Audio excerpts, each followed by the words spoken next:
Hello students, आपको आज हम कार्य, ऊर्जा और शक्ति नामक चैप्टर में संघट के बारे में आपको बताएंगे। संघट को कोलिजन कहते हैं इंग्लिश में। और आप सबसे पहले तो आप प्रश्न लिखिए। प्रश्न बनेगा कि संघट से क्या तात्पर्य है और संघट के विभिन्न प्रकार बताइए। अब देखिए भाई, संघट होता क्या है। किन्हीं दो पिंडों के बीच बहुत कम समय के लिए टक्कर का होना या पारस्परिक क्रिया का होना, जिसके कारण वस्तुओं के संवेग बदल जाएं, उनकी ऊर्जा बदल जाए या उनका पथ में एक परिवर्तन हो जाए, तो इसे हम कहेंगे भाई संघट। उदाहरण के तौर पर आप देख सकते हैं कि दो कारें आपस में टकराती हैं, ये भी आपका एक संघट है। बिलियर्ड्स की दो गेंदें आपस में जब टकराती है तो बहुत कम समय के लिए आपस में टकराती हैं, ये एक संघट है। रबड़ की गेंद को आप दीवार पर फेंक के मारते हैं तो ये भी एक संघट है। संघट में बहुत जरूरी नहीं है कि दो चीज़ें आपस में एक दूसरे के बिल्कुल भौतिक संपर्क में आए, कांटेक्ट में आए। जैसे बिलियर्ड्स की गेंद जब आपस में टकरा रही हैं तो वो तो कांटेक्ट में आ रही हैं, एक दूसरे के संपर्क में आ रही हैं। कारें भी टकरा रही हैं तो वो भी एक दूसरे के संपर्क में आ रही हैं। लेकिन रदरफोर्ड का जो अल्फा कण प्रकीर्णन प्रयोग था, उसमें जो अल्फा कण को उन्होंने सोने की पन्नी में फेंका था, वहां अल्फा कण, ऐसे बहुत सारे अल्फा कण हैं जिनका सोने के किसी परमाणु के नाभिक से कोई भौतिक संपर्क नहीं होता, वो आपस में संपर्क में नहीं आते, बल्कि एक दूसरे के, दोनों में धनावेश होता है, इसलिए एक दूसरे से प्रतिकर्षित होकर के वो अपना रास्ता बदलते हैं। कौन रास्ता बदलता है? अल्फा कण। तो वहां अल्फा कण और सोने के परमाणु के नाभिकों का भौतिक संपर्क नहीं होता, लेकिन वो भी संघट है। तो चलिए, खैर फिलहाल आप ये परिभाषा लिख लीजिए और उदाहरण में आप ये लिखना है इसके कि रबड़ की दो गेंदों का आपस में टकराना, कॉमा लगाना, बिलियर्ड्स की दो गेंदों का आपस में टकराना तथा रदरफोर्ड के अल्फा कण प्रकीर्णन प्रयोग में अल्फा कण का सोने के परमाणु के नाभिक के साथ संघट। ये इसके क्या हो गए? उदाहरण हो गए संघट के। चलिए अब आपको संघट के प्रकारों के बारे में बताते हैं। संघट का पहला प्रकार है पूर्णतः प्रत्यास्थ संघट, परफेक्टली इलास्टिक कोलिजन। चलिए बच्चों, अब मैं आपको संघट के प्रकारों में नंबर 1 प्रकार है इसका पूर्णतः प्रत्यास्थ संघट। अब पूर्णतः प्रत्यास्थ संघट क्या होता है? देखो, वे संघट या वे टक्कर जिनमें निकाय का संवेग और यांत्रिक ऊर्जा दोनों ही संरक्षित रहते हैं, उन्हें कहते हैं पूर्णतः प्रत्यास्थ संघट। तो आपको परिभाषा कैसे लिखनी है? वे संघट जिनमें निकाय का संवेग तथा यांत्रिक ऊर्जा दोनों सुरक्षित रहते हैं, पूर्णतः प्रत्यास्थ संघट कहलाता है। अब इसके उदाहरण क्या हुए? इसके उदाहरण होते हैं भाई, जैसे कांच या हाथी दांत की दो गोलियों का आपस में टक्कर होना। यह टक्कर पूर्णतः प्रत्यास्थ होती है। इसमें टक्कर के पहले दोनों गोलियों का संवेग और टक्कर के बाद दोनों गोलियों का संवेग बराबर रहता है, अर्थात संवेग सुरक्षित रहती है, साथ ही साथ यांत्रिक ऊर्जा भी सुरक्षित रहती है। तो ये आपका पूर्णतः प्रत्यास्थ संघट है। अब आप समझे कि पूर्णतः प्रत्यास्थ संघट क्या है? तो भाई बिल्कुल आपकी समझ में आ चुका होगा कि पूर्णतः प्रत्यास्थ संघट वो संघट होते हैं जिनमें की टक्कर से, जिनमें की निकाय का संवेग और यांत्रिक ऊर्जा दोनों संरक्षित रहते हैं। ठीक है? जैसे कि दो बिलियर्ड्स की गेंदों के मध्य टक्कर, जैसे कि कांच या हाथी दांत की दो गोलियों के बीच आपस में टक्कर।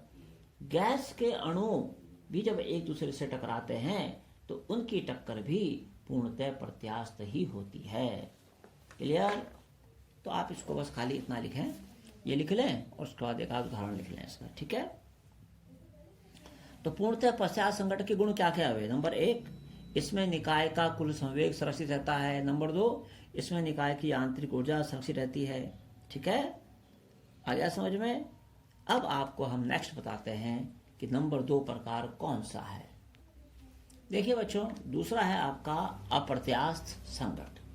ये क्या होते हैं?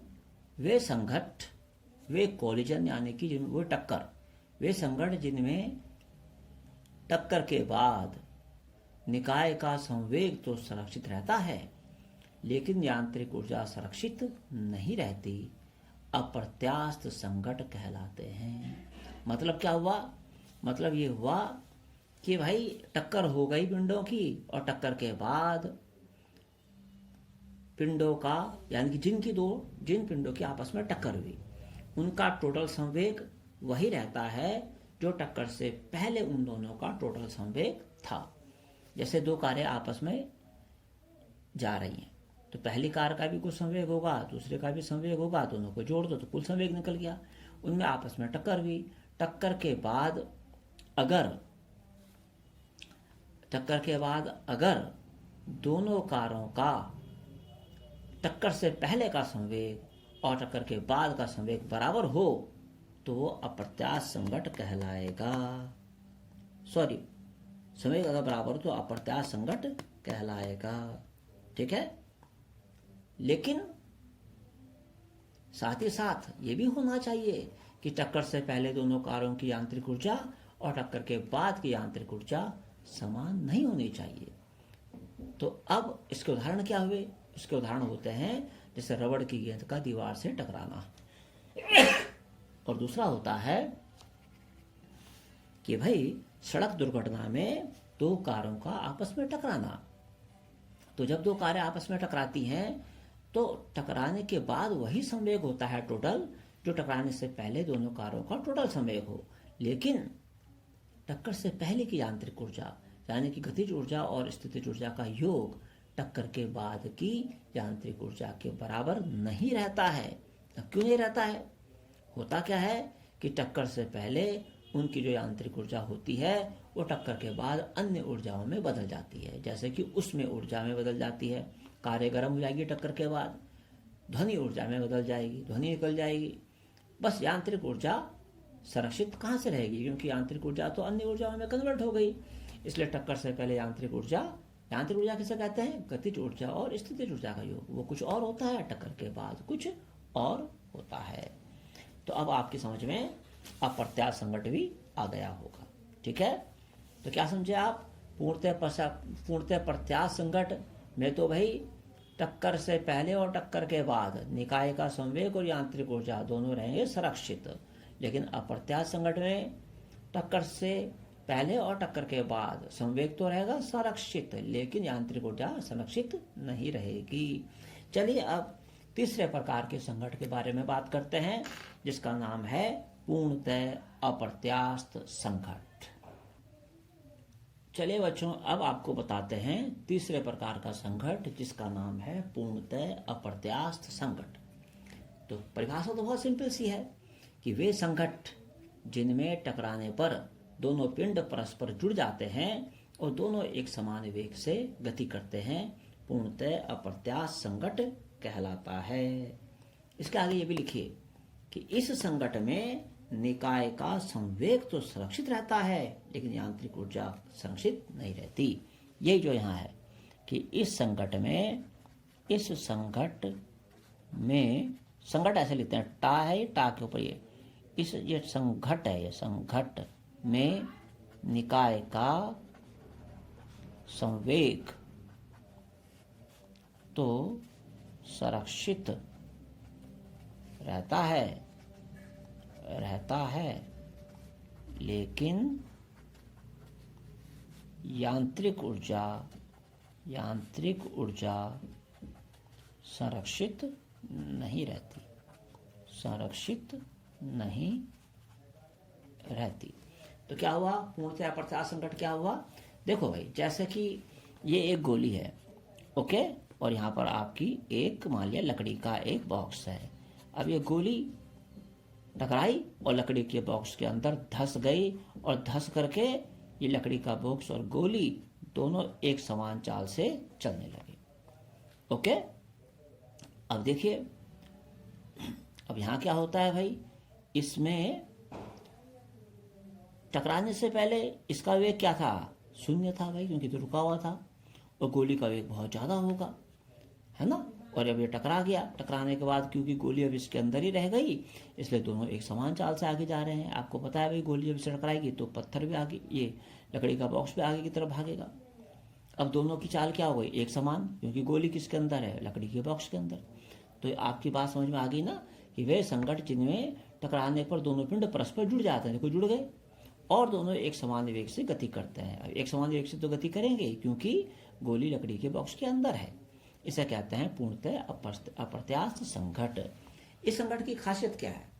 कि इस संकट में निकाय का संवेग तो संरक्षित रहता है, यानी कि टक्कर से पहले जो गोली का संवेग था और जो बॉक्स का संवेग था, उन दोनों को जोड़िए, और टक्कर के बाद इस पूरे निकाय का जो संवेग है उसको निकाल लीजिए। आप पाएंगे कि ये दोनों बराबर हैं। अर्थात इस संकट में, पूर्णतः अप्रत्यास्थ संकट में, निकाय का संवेग तो सुरक्षित रहता है, लेकिन यांत्रिक ऊर्जा सुरक्षित नहीं रहती। अर्थात इसकी गतिज ऊर्जा और इसकी गतिज ऊर्जा आप जोड़ दीजिए। इसकी गतिज ऊर्जा मतलब जो भी ऊर्जा है, इसकी गतिज ऊर्जा होगी, ये धरती पर है तो इसकी स्थिर ऊर्जा शून्य होगी, तो उन दोनों को जोड़ दीजिए, वो आएगी यांत्रिक ऊर्जा। उसके बाद इसकी यांत्रिक ऊर्जा निकाल लीजिए, आप देखना उसमें अंतर आएगा। अब अंतर क्यों आता है? अंतर इसलिए आता है क्योंकि जब गोली इसमें टकराती है तो एक तो भाई आवाज़ होगी, वो आपका ये इसकी ऊर्जा ध्वनि ऊर्जा में बर्बाद हो गई, उष्मा उत्पन्न होगी, भी गर्म हो जाएगा, ये उष्मा ऊर्जा में बर्बाद हो गई। तो इस प्रकार से इस ऊर्जा का ह्रास हो जाएगा अन्य ऊर्जाओं में। तो फिर हर हाल में इसकी जो कुल ऊर्जा होगी, यानी कि कुल यांत्रिक ऊर्जा होगी, वो कभी भी इसकी यांत्रिक ऊर्जा के बराबर नहीं हो सकता। यह आपकी समझ में अब आ चुका होगा, ठीक है। अब भाई अगर कोई पूछे कि पूर्णतः अप्रत्यास्थ संकट के गुण बताइए, तो गुण क्या क्या है? नंबर 1, इस संकट में निकाय का संवेग तो संरक्षित रहता है। नंबर 2, संकट में यांत्रिक ऊर्जा संरक्षित नहीं रहती। नंबर 3, साथ में ये भी लिख सकते हैं कि यांत्रिक ऊर्जा का कुछ भाग उष्मा, ध्वनि आदि ऊर्जाओं में बर्बाद हो जाता है। और नंबर 4 आप ये लिख सकते हैं कि निकाय की कुल ऊर्जा नियत रहती है। इसकी जो कुल ऊर्जा होगी, गतिज ऊर्जा, स्थिर ऊर्जा या कोई और ऊर्जा हो, इसकी जो कुल ऊर्जा होगी वो इसकी कुल ऊर्जाओं के योग के बराबर होगी। देखो, ऊर्जा का संरक्षण का सिद्धांत तो हमेशा लागू होता है। इन सब क्रियाओं में कुल ऊर्जा तो संरक्षित रहती है। तो आप कभी भी अगर इन तीनों में से किसी की भी प्रॉपर्टी लिखनी पड़ जाए तो ये प्रॉपर्टी आप लिख सकते हैं संवेग और यांत्रिक ऊर्जा के बारे में। एक प्रॉपर्टी आप फ्री में लिख सकते हैं सब में, कि इस संकट में कुल ऊर्जा नियत रहती है। यहाँ भी ये लिख सकते हैं, यहाँ भी लिख सकते हैं। तो चलिए आप इनके नोट्स बना लीजिए। कल आपको एक बहुत अच्छा डेरिवेशन कराएंगे, एक भी में प्रत्यास्थ संकट का डेरिवेशन होगा। थोड़ा बड़ा डेरिवेशन है, 15-20 मिनट का, तो आज नहीं करा सकता, मैं कल कराऊंगा।